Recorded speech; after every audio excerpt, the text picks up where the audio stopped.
Hello guys, ಎಲ್ಲರಿಗೂ ಸ್ವಾಗತ Kaushik update ಚಾನಲ್ಗೆ. ಸೆಕೆಂಡ್ ಪಿ ಸಿ ವಿದ್ಯಾರ್ಥಿಗಳು ಯಾರೆಲ್ಲ ಎಕ್ಸಾಮ್ 2ನ ಬರೀತಿದ್ದೀರಾ ಅವ್ರಿಗೆ ಬಂದ್ಬಿಟ್ಟು ಪಾಸಿಂಗ್ ಮಾರ್ಕ್ಸ್ ರೂಲ್ಸ್ ಹೇಗಿರುತ್ತೆ ಅಂತ ತುಂಬ ಜನ ಡೌಟಲ್ಲಿ ಇರ್ತೀರಾ. ಈ ಒಂದು ವಿಡಿಯೋದಲ್ಲಿ ಫ್ರೆಶರ್ಸ್ ವಿದ್ಯಾರ್ಥಿಗಳು, ರಿಪೀಟರ್ಸ್ ಮತ್ತು ಪ್ರೈವೇಟ್ ವಿದ್ಯಾರ್ಥಿಗಳಿಗೆ ಎಕ್ಸಾಮ್ 2 ಪಾಸಿಂಗ್ ಮಾರ್ಕ್ಸ್ ರೂಲ್ಸ್ ಹೇಗಿರುತ್ತೆ ಅಂತ ಈ ಒಂದು ವಿಡಿಯೋದಲ್ಲಿ ತಿಳಿಸ್ಕೊಡ್ತೀನಿ. ಚಾನಲ್ನ ಸಬ್ಸ್ಕ್ರೈಬ್ ಮಾಡಿಲ್ಲ ಅಂದರೆ ಸಬ್ಸ್ಕ್ರೈಬ್ ಮಾಡ್ಕೊಳ್ಳಿ, ವಿಡಿಯೋಗೆ ಒಂದು ಲೈಕ್ನ ಮಾಡ್ಕೊಳ್ಳಿ.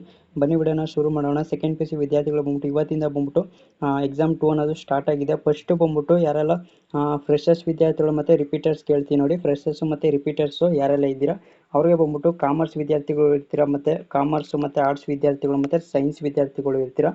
ಮಾಮೂಲಿ ಈಗ ಕಾಮರ್ಸ್ ಮತ್ತು ಆರ್ಟ್ಸ್ ವಿದ್ಯಾರ್ಥಿಗಳಿಗೆ ಹೇಳ್ತೀನಿ ನೋಡಿ. ಕಾಮರ್ಸ್ ಮತ್ತು ಆರ್ಟ್ಸ್ ವಿದ್ಯಾರ್ಥಿಗಳು ಬಂದ್ಬಿಟ್ಟು 80 ಮಾರ್ಕ್ಸ್ಗೆ ನೀವು ಥಿಯರಿ ಎಕ್ಸಾಮ್ನ ಬರೀತೀರಾ. 80 ಮಾರ್ಕ್ಸ್ಗೆ ಥಿಯರಿ ಎಕ್ಸಾಮ್ನ ಬರೀತೀರಾ. ಪ್ರತಿ ಸಬ್ಜೆಕ್ಟಲ್ಲಿ ಬಂದ್ಬಿಟ್ಟು ನೀವು 24 ತಗೋರೆ ನೀವು ಪಾಸ್ ಅಂತ ಕನ್ಸಿಡರ್ ಮಾಡ್ತೀರಾ. ಇಂಟರ್ನಲ್ ಮಾರ್ಕ್ಸ್ ಬಂದ್ಬಿಟ್ಟು ನಿಮಗೆ 20 ಮಾರ್ಕ್ಸ್ ಇರುತ್ತೆ. ನಿಮಗೆ 20 ಮಾರ್ಕ್ಸು ಆ್ಯಡ್ ಆಗುತ್ತೆ, ತಲೆ ಕೆಡಿಸ್ಕೊಳಕ್ಕೆ ಹೋಗ್ಬಿಡಿ. ಎಕ್ಸಾಮ್ 1ರಲ್ಲಿ ಈಗ 2026 ಎಕ್ಸಾಮ್ 1ರಲ್ಲಿ ಯಾರೆಲ್ಲ NC ಅಂತ ತೊಗೊಂಡಿದ್ದೀರಾ, ಎಕ್ಸಾಮ್ 2ನ ಕಟ್ಟಿ ಬರೀತಾ ಇದ್ದೀರಾ ಅವ್ರಿಗೆ ಬಂದ್ಬಿಟ್ಟು ಇಂಟರ್ನಲ್ ಮಾರ್ಕ್ಸ್ ಎಕ್ಸಾಮ್ 1ರಲ್ಲಿ ನಿಮ್ಗೆ ಏನು ಕೊಟ್ಟಿರೋ ಅದೇ ಇಂಟರ್ನಲ್ ಮಾರ್ಕ್ಸ್ ನಿಮಗೆ ಎಕ್ಸಾಮ್ 2ಅಲ್ಲಿ ಆ್ಯಡ್ ಆಗುತ್ತೆ.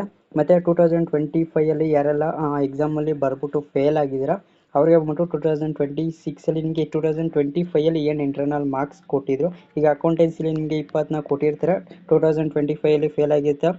2026ಅಲ್ಲಿ ಎಕ್ಸಾಮ್ 2ನ ಬರೀತಾ ಇದ್ರೆ ಕಟ್ಟಿ ಬರೀತಾ ಇರ್ತೀರ ಅವ್ರಿಗೆ ಬಂದ್ಬಿಟ್ಟು ಅಕೌಂಟೆನ್ಸಿ ಎಕ್ಸಾಮು NC ಅಂತ ತೊಗೊಂಡಿರ್ತೀರ 2025ಅಲ್ಲಿ. 2026ಅಲ್ಲಿ ನೀವು ಎಕ್ಸಾಮ್ನ ಕಟ್ಟಿ ಬರೀತಾ ಇದ್ದೀರಾ ಅಂದರೆ ನಿಮಗೆ ಇಂಟರ್ನಲ್ ಮಾರ್ಕ್ಸು ಆ್ಯಡ್ ಆಗುತ್ತೆ.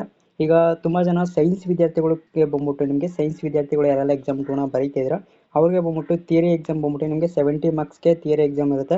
70 ಮಾರ್ಕ್ಸಲ್ಲಿ ಬಂದ್ಬಿಟ್ಟು 21 ತೆಗೆದ್ರೆ ನೀವು ಪಾಸ್ ಆಗ್ತೀರಾ ಯಾರು ಸೈನ್ಸ್ ವಿದ್ಯಾರ್ಥಿಗಳು. ಪ್ರಾಕ್ಟಿಕಲ್ ಬಂದ್ಬಿಟ್ಟು ನಿಮಗೆ 30 ಇರುತ್ತೆ. 30ಕ್ಕೆ ನಿಮ್ಮ ಒಂದು ಕಾಲೇಜಿನಲ್ಲಿ ನೀವು ಅಸೈನ್ಮೆಂಟ್ ಎಷ್ಟು ಕೊಟ್ಟಿರ್ತೀರ ಅದಕ್ಕೆ ನಿಮಗೆ ಬಂದ್ಬಿಟ್ಟು ಆ್ಯಡ್ನ ಮಾಡ್ತಾರೆ. 30ಕ್ಕೆ 15, 16 ಹಿಂಗೆ ಕೊಟ್ಟಿರ್ತಾರೆ ನಿಮಗೆ ಪ್ರಾಕ್ಟಿಕಲ್ಗೆ ಬಂದ್ಬಿಟ್ಟು. ಫೈನಲಾಗಿ ಬಂದ್ಬಿಟ್ಟು ನಿಮಗೆ 70 ಮಾರ್ಕ್ಸ್ಗೆ ಬಂದ್ಬಿಟ್ಟು ಥಿಯರಿ ಎಕ್ಸಾಮ್ನ ಬರೀತೀರಾ. 70ಲಿ ಬಂದ್ಬಿಟ್ಟು ನಿಮಗೆ 21 ತೆಗೆದ್ರೆ ನೀವು ಪಾಸ್ ಆಗ್ತೀರಾ ಸೈನ್ಸ್ ವಿದ್ಯಾರ್ಥಿಗಳು.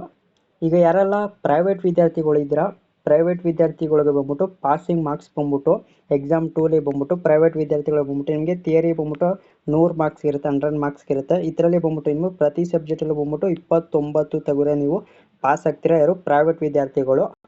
ಪ್ರೈವೇಟ್ ವಿದ್ಯಾರ್ಥಿಗಳು ಬಂದ್ಬಿಟ್ಟು ಯಾವುದೇ ಒಂದು ಇಂಟರ್ನಲ್ ಮಾರ್ಕ್ಸ್ ಅನ್ನೋದು ಇರೋದಿಲ್ಲ, ನಿಮಗೆ ಸ್ಕೇಲಪ್ ಆಗುತ್ತೆ. ಸ್ಕೇಲಪ್ ಅಂದರೆ ನಿಮಗೆ ಮಾಮೂಲಿ ಎಕ್ಸ್ಟ್ರಾ ಮಾರ್ಕ್ಸ್ ಕೊಟ್ಬಿಟ್ಟು ನಿಮ್ಮನ್ನ ಪಾಸ್ ಮಾಡ್ತಾರೆ. 29 ತೆಗೆದ್ರೆ ನೀವು ಎಕ್ಸ್ಟ್ರಾ ಮಾರ್ಕ್ಸ್ ಕೊಟ್ಬಿಟ್ಟು ನಿಮಗೆ ಪಾಸ್ ಅಂತ ಕನ್ಸಿಡರ್ ಮಾಡ್ತಾರೆ ಯಾರು ಪ್ರೈವೇಟ್ ಸ್ಟೂಡೆಂಟ್ಗೆ. ಡೌಟು ಕ್ಲಿಯರ್ ಆಯಿತು ಅನ್ಕೋತೀನಿ ಎಕ್ಸಾಮ್ 2ದು. ಮತ್ತು ತುಂಬ ಜನ ವಿದ್ಯಾರ್ಥಿಗಳು ಕೇಳ್ತಾ ಇರೋದು ಏನಪ್ಪ ಅಂದರೆ ನಾವು ಎಕ್ಸಾಮ್ 2ಗೆ ಬಂದ್ಬಿಟ್ಟು ಮಾಡಲ್ ಕ್ವಶನ್ ಪೇಪರ್ ಓದಬೇಕಾ, ಮಾಡಲ್ ಕ್ವಶನ್ ಪೇಪರಲ್ಲಿ ನಮಗೆ ಕ್ವಶನ್ ರೈಸ್ ಆಗುತ್ತೆ ಅಂತ ತುಂಬ ಜನ ವಿದ್ಯಾರ್ಥಿಗಳು ಕೇಳ್ತಿದ್ದೀರಾ. ಹೌದು, ನಿಮಗೆ ಮಾಡಲ್ ಕ್ವಶನ್ ಪೇಪರ್ 1 ಆಗಿರ್ಬೋದು, 2 ಆಗಿರ್ಬೋದು, 3 ಆಗಿರ್ಬೋದು ನಿಮಗೆ ರೈಸ್ ಆಗುತ್ತೆ. ಮಾಡಲ್ ಕ್ವಶನ್ ಪೇಪರ್ನ ಸಾಲ್ವ್ ಮಾಡ್ಕೊಳ್ಳಿ. ಮತ್ತು ಏನು ಕರ್ನಾಟಕ ಶಾಲಾ ಶಿಕ್ಷಣ ಮಂಡಳಿಯವರು ಏನು ಮಾಡಲ್ ಕ್ವಶನ್ ಪೇಪರ್ ಬಿಟ್ಟಿದ್ದಾರೆ ಮತ್ತು ಕ್ವಶನ್ ಬ್ಯಾಂಕ್ ಆಗಿರ್ಬೋದು, ಬ್ಲೂ ಪ್ರಿಂಟ್ಸ್ ಆಗಿರ್ಬೋದು ಅದನ್ನು ಕೂಡ ನೋಡಿಕೊಂಡು ಸಾಲ್ವ್ನ ಮಾಡ್ಕೊಳ್ಳಿ. ಎಕ್ಸಾಮ್ 1ರಲ್ಲಿ ನೀವು ಹೇಗೆ ಪ್ರಿಪ್ರೇಷನ್ನ ಸ್ಟಾರ್ಟ್ ಮಾಡಿದರೆ ಎಕ್ಸಾಮ್ 2 ಕೂಡ ನೀವು ಪ್ರಿಪ್ರೇಷನ್ನ ಸ್ಟಾರ್ಟ್ ಮಾಡಿ ಹಾಗೆ. ಮತ್ತು ತುಂಬ ಜನ ವಿದ್ಯಾರ್ಥಿಗಳು ಒಂದು ಡೌಟಲ್ಲಿ ಇರ್ತಾರೆ, ಇಂಪ್ರೂವ್ಮೆಂಟ್ಗೆ ಯಾರೆಲ್ಲ ಎಕ್ಸಾಮ್ನ ಕಟ್ಟಿದ್ದೀರಾ. ಈಗ ನನಗೆ ಎಕ್ಸಾಮ್ 1ರಲ್ಲಿ ಕಮ್ಮಿ ಮಾರ್ಕ್ಸ್ ಬಂದಿದೆ, ಈಗ ಎಕ್ಸಾಮ್ 2ಅಲ್ಲಿ ನನಗೆ ಜಾಸ್ತಿ ಮಾರ್ಕ್ಸ್ ಬರುತ್ತೆ, ಯಾರೆಲ್ಲ ಇಂಪ್ರೂವ್ಮೆಂಟ್ಗೆ ಎಕ್ಸಾಮ್ನ ಕಟ್ಟಿದ್ದೀರಾ ಅವ್ರಿಗೆ ಬಂದ್ಬಿಟ್ಟು ಒಂದು ಡೌಟ್ ಅನ್ನೋದು ಇರುತ್ತೆ. ನಾವು ಎಕ್ಸಾಮ್ 1ರಲ್ಲಿ 300ನ ತೆಗ್ದಿರ್ತೀವಿ, ಎಕ್ಸಾಮ್ 2ಅಲ್ಲಿ ಬಂದ್ಬಿಟ್ಟು ಸ್ವಲ್ಪ ಜಾಸ್ತಿ ಬಂತು, ಯಾವುದು ಮಾರ್ಕ್ಸ್ನ ಕನ್ಸಿಡರ್ ಮಾಡ್ತಾರೆ ಅಂತ ತುಂಬ ಜನ ವಿದ್ಯಾರ್ಥಿಗಳು ಡೌಟಲ್ಲಿ ಇದೆ.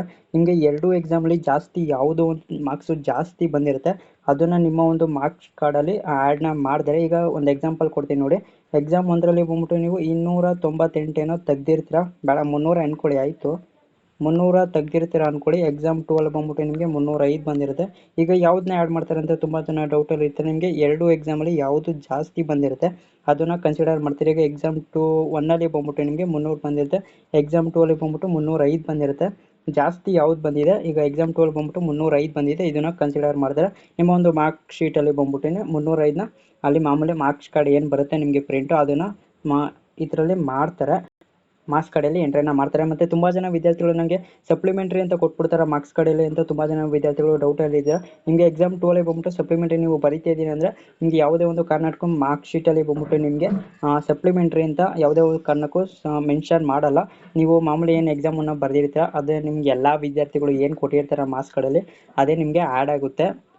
ಈಗ ರಿಪೀಟರ್ಸ್ ವಿದ್ಯಾರ್ಥಿಗಳಿಗೆ ಒಂದು ಡೌಟ್ ಇರುತ್ತೆ, ಏನಪ್ಪ ಅಂದರೆ ನಾವು 2025 ಎಕ್ಸಾಮ್ನ ಬರೆದಿರ್ತೀವಿ, ಇಂಟರ್ನಲ್ ಮಾರ್ಕ್ಸ್ ನಮಗೆ 2026 ಆ್ಯಡ್ ಆಗುತ್ತಾ ಇಲ್ವಾ ಅಂತ ಒಂದು ವಿದ್ಯಾರ್ಥಿಗಳು ಕೇಳ್ತಾ ಇದ್ದೀರಾ ಕಮೆಂಟ್ ಸೆಕ್ಷನಲ್ಲಿ. ನೀವು 2025 ನಿಮಗೆ ಏನು ಇಂಟರ್ನಲ್ ಮಾರ್ಕ್ಸ್ ಕೊಟ್ಟಿರ್ತಾರೆ ಅದೇ ಒಂದು ಇಂಟರ್ನಲ್ ಮಾರ್ಕ್ಸ್ ಬಂದ್ಬಿಟ್ಟು ನಿಮಗೆ 2026 ಎಕ್ಸಾಮ್ ಬರೆದ್ರೆ ನಿಮಗೆ ಅದೇ ಒಂದು ಇಂಟರ್ನಲ್ ಮಾರ್ಕ್ಸ್ ಅನ್ನೋದು ಆ್ಯಡ್ ಆಗುತ್ತೆ.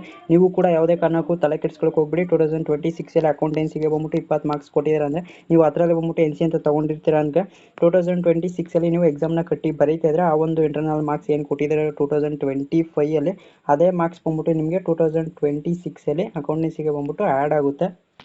ಇದಿಷ್ಟು ಸೆಕೆಂಡ್ PUC ಎಕ್ಸಾಮ್ 2 ಯಾರೆಲ್ಲ ಬರೀತಾ ಇದ್ದಾರೆ ಅವರಿಗೆ ಪಾಸಿಂಗ್ ಮಾರ್ಕ್ಸ್ ಆಗಿರುತ್ತೆ. ಏನಾರ ಒಂದು ಡೌಟ್ ಇತ್ತು ಅಂದರೆ ಕಮೆಂಟ್ ಸೆಕ್ಷನ್ ತಿಳಿಸಿ, ರಿಪ್ಲೈನ ಮಾಡ್ಕೊಡ್ತೀನಿ. ಮತ್ತು ನಿಮ್ಮ ಒಂದು ಫ್ರೆಂಡ್ಸ್ ಯಾರೆಲ್ಲ ಇರ್ತೀರ ಅವ್ರಿಗೂ ಕೂಡ ಶೇರ್ ಮಾಡಿ. ಎಕ್ಸಾಮ್ 2 ಯಾರೆಲ್ಲ ಬರೀತಾ ಇದ್ದಾರೆ ನಿಮ್ಮ ಒಂದು ಫ್ರೆಂಡ್ಸು ಅವ್ರಿಗೂ ಕೂಡ ಶೇರ್ ಮಾಡಿ, ವಿಡಿಯೋ ತುಂಬ ಹೆಲ್ಪ್ ಆಗುತ್ತೆ ಅವ್ರಿಗೂ ಕೂಡ. ಮತ್ತು ಸೆಕೆಂಡ್ PUC ವಿದ್ಯಾರ್ಥಿಗಳು ಇನ್ನೊಂದು ಡೌಟ್ ಏನಪ್ಪ ಅಂದರೆ ಎಕ್ಸಾಮ್ 3 ಇರುತ್ತೆ ಈ ವರ್ಷ ಅಂತ ತುಂಬ ಜನ ವಿದ್ಯಾರ್ಥಿಗಳು ಕೇಳ್ತಾ ಇದ್ದೀರಾ. ಎಕ್ಸಾಮ್ 3 ಬಂದ್ಬಿಟ್ಟು ಸ್ವಲ್ಪ ಡೌಟ್ ಅಂತಲೇ ಹೇಳ್ಬೋದು. ಶಿಕ್ಷಣ ಸಚಿವರಾದಂಥ ಮಧು ಬಂಗಾರಪ್ಪನವರು ಬಂದ್ಬಿಟ್ಟು ಎಕ್ಸಾಮ್ 3 ಇರುತ್ತೆ ಅಂತ ಕೇಳಿದಾಗ ನ್ಯೂಸ್ನವರು ಬಂದ್ಬಿಟ್ಟು ಕೇಳಿದಾಗ ಅವರು ಪರ್ಸೆಂಟೇಜು ಜಾಸ್ತಿ ಬಂದಿದೆ, 94 ಎಬೋ ಏನೋ ಬಂದಿದೆ. ಅದಕ್ಕೆ ಬಂದ್ಬಿಟ್ಟು ಎಕ್ಸಾಮ್ 3 ಈ ವರ್ಷ ಇರಲ್ಲ ಅಂತ ಏನೋ ಹೇಳಿದ್ದಾರೆ. ನಿಮಗೆ ಈ ವರ್ಷ ಬಂದ್ಬಿಟ್ಟು ಎಕ್ಸಾಮ್ 3 ಅನ್ನೋದು ಸ್ವಲ್ಪ ಡೌಟ್ ಅಂತಲೇ ಹೇಳ್ಬೋದು, ಅವರೇ ಹೇಳಿದ್ದಾರೆ. ಆದಷ್ಟು ವಿದ್ಯಾರ್ಥಿಗಳು ಎಕ್ಸಾಮ್ 2 ಪಾಸ್ ಆಗಿ. ಮತ್ತು ಏನೇ ಡೌಟ್ ಇತ್ತು ಅಂದರೆ ಆಗಲೇ ಹೇಳ್ದಂಗೆ ಕಮೆಂಟ್ ಸೆಕ್ಷನ್ ತಿಳಿಸಿ, ರಿಪ್ಲೈನ ಮಾಡ್ಕೊಡ್ತೀನಿ. ಮತ್ತು ತುಂಬ ಜನ ವಿದ್ಯಾರ್ಥಿಗಳು ಗ್ರೇಸ್ ಮಾರ್ಕ್ಸ್ ಬಗ್ಗೆ ಕೇಳ್ತಿದ್ದೀರಾ. ಎಕ್ಸಾಮ್ 2 ಬಂದ್ಬಿಟ್ಟು ನಿಮಗೆ ಗ್ರೇಸ್ ಮಾರ್ಕ್ಸ್ ಕೊಡ್ತಾರಾ ಇಲ್ಲವ ಅಂತ ಕೇಳ್ತಿದ್ದೀರಾ. ಅದನ್ನು ಬಂದ್ಬಿಟ್ಟು ನಾನು ಸಪ್ರೇಟಾಗಿ ಒಂದು ವಿಡಿಯೋನ ಮಾಡ್ತೀನಿ. ಆ ಒಂದು ವಿಡಿಯೋ ಬೇಕಂದರೆ ಕಮೆಂಟ್ ಸೆಕ್ಷನಲ್ಲಿ ಎಸ್ ಅಂತ ಕಮೆಂಟ್ ಮಾಡಿ, ನಿಮಗೆ ನೆಕ್ಸ್ಟ್ ಒಂದು ವಿಡಿಯೋದಲ್ಲಿ ತಿಳಿಸ್ಕೊಡ್ತೀನಿ. ಸೊ ಸಿಗೋಣ ಮತ್ತೊಂದು ವಿಡಿಯೋದಲ್ಲಿ. ಎಲ್ಲರಿಗೂ ನೋಡ್ತಾ Kaushik update YouTube channel. So thank you for watching.